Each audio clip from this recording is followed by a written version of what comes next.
Hello student, स्वागत है आपका एक बार फिर से आपके अपने channel you me and science में। Class 10th life process chapter चल रहा है, जिसमें हम रेस्पिरेशन के बारे में लास्ट वीडियो में हमने डिस्कस किया था।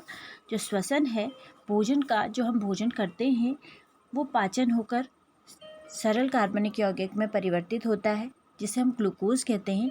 ग्लूकोज का ऑक्सीकरण श्वसन कहलाता है और इस श्वसन के दौरान जो एटीपी, जो ऊर्जा है वो एटीपी के रूप में संचित होती है। ये हमने पिछले वीडियो में जाना और यह भी हमने देखा था कि जो ग्लूकोज है ऑक्सीजन की उपस्थिति और अनुपस्थिति के आधार पर किस प्रकार से नए अलग अलग प्रोडक्ट देता है, अलग अलग प्रकार से रसायन देता है। जैसे कि अगर ऑक्सीजन की अनुपस्थिति होती है तो एथेनॉल बनता है, ऑक्सीजन का अभाव होता है तो लैक्टिक एसिड बनता है, और जब ऑक्सीजन की उपस्थिति होती है तो कार्बन डाइऑक्साइड, जल और ऊर्जा बनती है।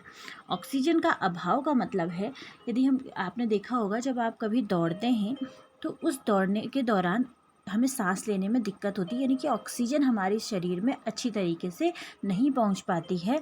वहाँ पर ग्लूकोज का ऑक्सीकरण होता है और वो लैक्टिक अम्ल में परिवर्तित हो जाता है, जिससे हमारी पेशियों में थकान का अनुभव होता है। तो ये वायवीय और अवायवीय जो श्वसन है हमने पिछले वीडियो में डिस्कस कर लिया है। आज हम पढ़ेंगे जो जंतु हैं उनमें श्वसन, जो ऑक्सीजन है वो किस प्रकार से पहुंचती है, किस प्रकार से ऑक्सीडेशन होता है। जो जलीय जीव हैं, जल में रहने वाले जीव हैं, वह भोजन का जो ऑक्सीजन है वो जल से प्राप्त करते हैं, और जो स्थलीय जीव हैं वो ऑक्सीजन को वायु से प्राप्त करते हैं। लेकिन जो जलीय जीव हैं उनमें ऑक्सीजन की गति कम होती है, श्वसन की जो दर है वो कम होती है, क्योंकि वायु में जो जल है उसमें ऑक्सीजन की मात्रा कम होती है, जिस कारण जो स्थल में रहने वाले जीव हैं उनकी श्वसन की गति ज़्यादा तीव्र होती है। आपने मछली देखी होगी, मछली फटाफट से क्या करती है, जो श्वसन है उसका, जब वो सांस लेती है, आपने देखा होगा मुंह से जब सांस लेती है तो फटाफट से अपने मुंह को खोल बंद करती है, क्योंकि वहाँ पे ऑक्सीजन की कमी है, उसे बार बार उस ऑक्सीजन को लेने के लिए प्रयास करना पड़ता है। इसलिए जो जलीय जंतु हैं उनको जो श्वसन है, उनकी जो श्वसन की गति है वो अधिक हो जाती है। उसके बाद जो स्थलीय जीव हैं वो ऑक्सीजन से प्राप्त करते हैं, जैसे कि हम हैं। हम वायु की ऑक्सीजन से, वायु में जो मिली हुई जो ऑक्सीजन है उससे ऑक्सीजन को प्राप्त करते हैं। इसके लिए हमारा एक तंत्र विकसित है, जिसमें फेफड़े, डायफ्राम, श्वास नली, श्वसनिका, बहुत सारे अंग हैं। आइए हम इनके बारे में जानते हैं किस प्रकार से। सबसे पहले नासाद्वार है, नासाद्वार के बाद ग्रसनी, ग्रसनी जो है वो पाचन तंत्र का भी एक पार्ट है। उसके बाद कंठ, कंठ के बाद जो ये श्वास नली है। श्वास नली आगे जा कर के श्वसनी में विभक्त हो जाती है, 2 भागों में विभक्त हो जाती है, और ये श्वसनी जो है कई भागों में विभक्त होती है, इसे हम बोलते हैं श्वसनिका। इस श्वसनिका के आगे छोटे छोटे से कुछ गुब्बारे की तरह संरचनाएं होती हैं, जिसे हम बोलते हैं कूपिका, और इसके बाहर फेफड़े, ये फेफड़े होते हैं, और ये नीचे जो ये ब्राउन वाला पार्ट दिखाई दे रहा है ये है डायफ्राम। ये सारे के सारे अंग हैं जो हम सांस लेते हैं उसमें भाग लेते हैं। सबसे पहले नॉस्ट्रल, जहाँ से हम सांस लेते हैं, आप देखते हैं हमारी जो नाक है उसमें 2 छेद होते हैं और उसमें कुछ बाल भी उपस्थित होते हैं। ये जो हम वायु में उपस्थित धूल कण हैं उसको हमारे अंदर जाने से रोकते हैं और फिल्टर करते हैं, ताकि जो धूल के कण हैं वो हमारे शरीर के अंदर, यानी कि हमारे फेफड़ों तक ना पहुँचे। उसके बाद श्वास नली, जब हम नाक से सांस लेते हैं, श्वास नली में वो वायु है श्वास नली में प्रवेश करती है। श्वास नली में कुछ छल्ले से होते हैं, छल्ले से बने हुए होते हैं, ये यहाँ पे दिखाई दे रहे हैं। ये छल्ले से जो ये है, ये दिखाई दे रहे हैं आपको, पार्थिव वलय इनको बोलते हैं। यहाँ से ऑक्सीजन होती है जो वो नीचे की ओर जाती है।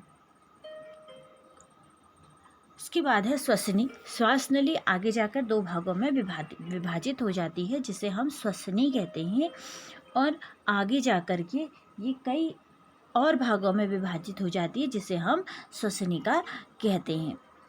उसके बाद श्वसनिका के आगे कुछ गुब्बारे सी संरचना मैंने आपको बताई थी, बहुत सारे श्वसनिका में विभक्त हो गया। इसके आगे गुब्बारे से कुछ संरचनाएं हैं जिसे हम बोलते हैं कूपिका। ये कूपिकाएं, इन कूपिकाओं में ब्लड वेसल्स का पूरा जाल होता है, जो कि ऑक्सीजन और कार्बन डाइऑक्साइड का विनिमय करती हैं। कार्बन डाइऑक्साइड और ऑक्सीजन को अंदर और बाहर करने का कार्य करती हैं, जो ये रक्त वाहिनियाँ होती हैं।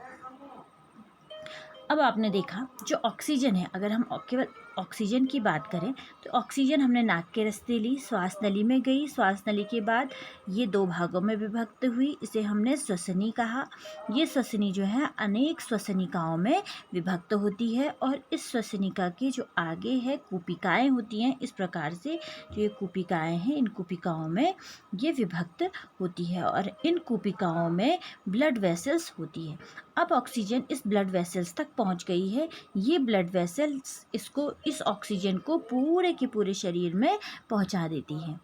अब इसी के ठीक विपरीत जो हमारे शरीर में कार्बन डाइऑक्साइड, जो ऑक्सीजन इसके दौरान बनेगी, श्वसन के दौरान जो कार्बन डाइऑक्साइड बनेगी, वो यहाँ पहुँचेगी। ये कूपिकाएँ इसको श्वसनिका में पहुंचाएंगी, श्वसनिका से श्वसनी में, श्वसनी से श्वास नली में। यहाँ से होता हुआ ये नाक से जो कार्बन डाइऑक्साइड है वो क्या हो जाएगी, बाहर हो जाएगी। तो आपने देखा जो ऑक्सीजन को है उसको ग्रहण किया, और पूरे शरीर की जो कार्बन डाइऑक्साइड है उसको वापस बाहर लाने का काम हुआ। इस प्रकार से जो कूपिकाएँ हैं, कूपिकाएँ आपने देखा जो कूपिकाओं में क्या होती हैं, जो ब्लड वेसल्स हैं, रक्त वाहिनियाँ होती हैं, वो रक्त वाहिनियाँ ऑक्सीजन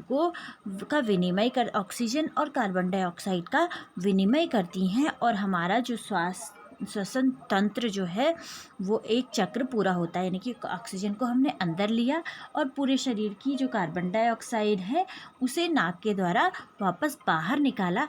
ये एक तंत्र बना, हमने बाहर और अंदर लिया। ये है श्वसन। एक टर्म है हीमोग्लोबिन, एक वर्णक है। ये जो रक्त है, रक्त में लाल रक्त कणिकाएं होती हैं। उस रक्त कणिका में एक वर्णक पाया जाता है जिसे हम कहते हैं हीमोग्लोबिन। तो ये हीमोग्लोबिन जो है ये ऑक्सीजन के साथ बहुत जल्दी मिल जाता है। ऑक्सीजन के साथ मिलने पर ये बनाता है ऑक्सी हीमोग्लोबिन। तो जब हमने देखा कि जब ये ऑक्सीजन इस कूपिका तक पहुंची, इस कूपिका में रक्त वाहिनियाँ हैं, रक्त वाहिनी में रक्त है। इस रक्त में जो ये ऑक्सीजन थी, जो यहाँ से ऑक्सीजन ले रखी है, वो इसमें मिल जाती है।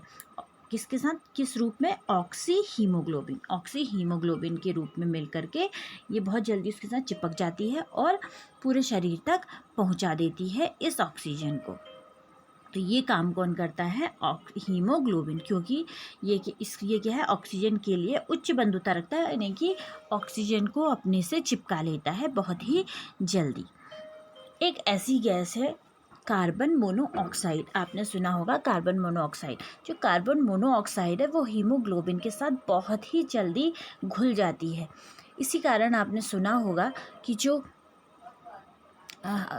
जाड़ों के दिनों में अंगीठी अंदर रख के नहीं सोना चाहिए, क्योंकि जो कार्बन डाइऑक्साइड है वो बनने लगती है, और वो जो कार्बन डाइऑक्साइड है हमारे शरीर की हीमोग्लोबिन के साथ मिलकर के एक विषाक्त कर देती है हमारे शरीर की जो रक्त है उसको, और जिससे कई बार डेथ तक हो जाती है।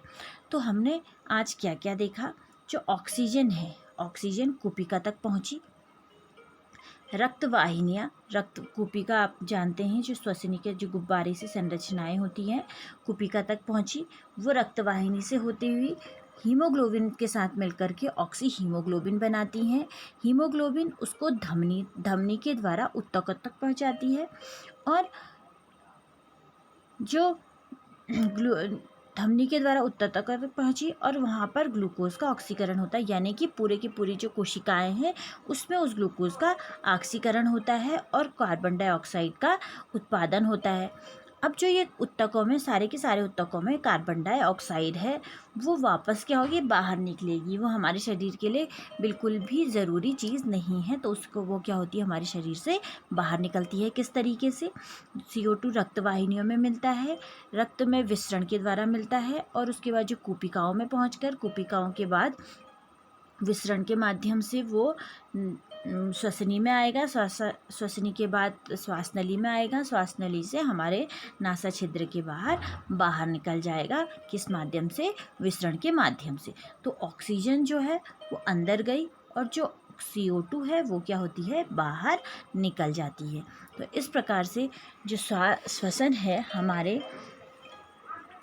हमारे जो मानव तंत्र है, श्वसन प्रक्रिया संपन्न होती है। Thank you.